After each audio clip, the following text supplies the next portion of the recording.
படிச்சு படிச்சு சொன்னீங்கடா, conditions follow பண்ணுங்க. கேட்டீங்களா?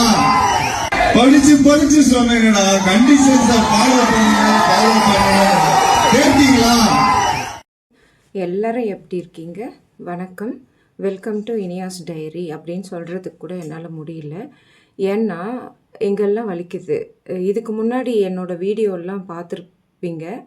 அந்த வீடியோவில் இருக்கிற என்னுடைய முகமும் இப்போ என்னுடைய கண்கள் இந்த இந்த இடத்துலலாம் பாருங்கள், இந்த பகுதியிலலாம் பாருங்கள்.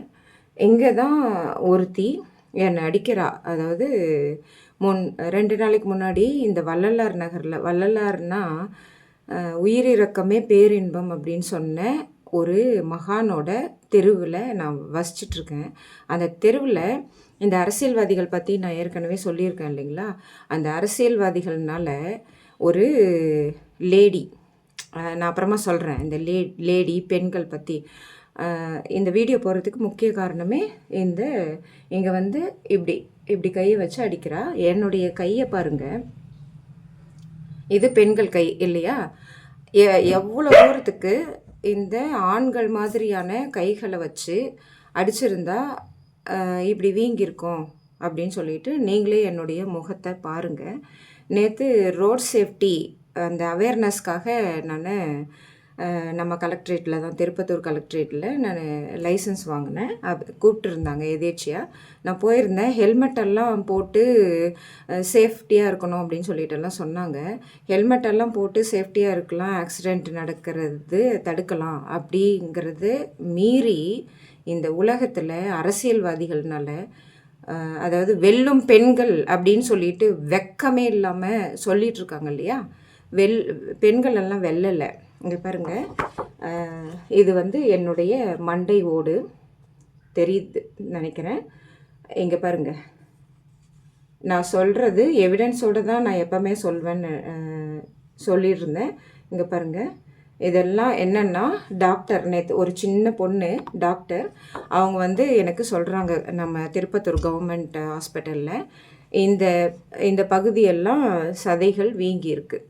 என்னுடைய முகம் மாறினதுக்கு காரணம் என்னன்னு தெரியுதுங்களா? ஒரு ஆக்சிடெண்ட் நடத்துகிறாங்க நீதிமன்றத்துக்கு போகும்போது. நேற்றும் என்னுடைய தாயாருடைய ஆன்செஸ்ட்ரால் அந்த ஃபேக் டாக்குமெண்ட்டை க்ரியேட் பண்ணி கொடுத்தாங்கன்னு சொன்னேன் இல்லையா? அதில் அரசியல்வாதிகளும் இன்வால்வ்மெண்ட்டுன்னு சொன்னேன் இல்லைங்களா? அது வந்து 65 கோடியோ என்னவோ போகுது அந்த இடம். ஃபேக் டாக்குமெண்ட்டை க்ரியேட் பண்ணிவிட்டு அதை நான் நீதிமன்றத்தில் எதையும் பண்ணக்கூடாதுங்கிறதுக்காக தான் இத்தனையும் நடத்துகிறானுங்க இங்கே இருக்கிற எம்எல்ஏஸு, அமைச்சர்கள் முதல் கொண்டு. ஓகே, வெல்லும் பெண்கள்னு எதுக்கு சொரணையே இல்லாமல் மானம் இல்லாமல் சொல்லிக்கணும்? நானும் ஒரு பெண் தானே. நான் எங்களுடைய சொத்துக்காக, எங்களுடைய சொத்தை ஃபோர்ஜரி பண்ணதுக்காக தானே நான் கேட்டுட்ருக்கேன். ஆக்சிடெண்ட் பண்ணாங்க, ஆக்சிடெண்ட் பண்ணது வந்து கண்டுபிடிச்சிட்டாங்கன்னு சொல்லிட்டு இந்த மாதிரி ஒரு கொலை முயற்சி, இதுக்கு பேர் கொலை முயற்சி இல்லாமல் வேறு எதுவுமே கிடையாது. வெல்லும் பெண்கள் அப்படின்னு சொல்லிட்டு சொல்லிக்கிறது அர்த்தமே கிடையாது. இது மானம் கெட்ட சொற்கள். இதுக்கு இந்த இன்சிடெண்ட்டுக்கு லா அண்ட் ஆர்டர் பிரச்சனை, இது கொலை முயற்சி. இதுக்கு இந்த தமிழ்நாட்டில் எனக்கு யாரும் ஹெல்ப் பண்ணலை. ஒன்றிய அரசு அப்படின்னு சொல்லிகிட்ருக்கிற மத்திய அரசு தான் எனக்கு எல்லா ஹெல்ப்பும் இப்போது லா அண்ட் ஆர்டர் பிரச்சனை எடுத்துக்கிட்டு என்னை காப்பாற்றிட்டு இருக்காங்க. நான் ஒரு உயிர் பயத்தோடு தான் வேலைக்கும் போயிட்டுருக்கேன். இதுதான் உண்மை.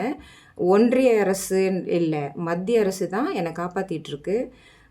வெக்கமே இல்லாமல் ரூல்ஸை ஃபாலோ பண்ணுங்கன்னு சொல்லிட்டு வைரல் ஆச்சு இல்லைங்களா? நான் சொல்கிறேன், இதை வைரல் பண்ணுங்கள். நான் ஏற்கனவே நிறைய சொல்லியிருக்கேன். இந்திய அரசியல் அமைப்பை ஃபாலோ பண்ணுங்கள்.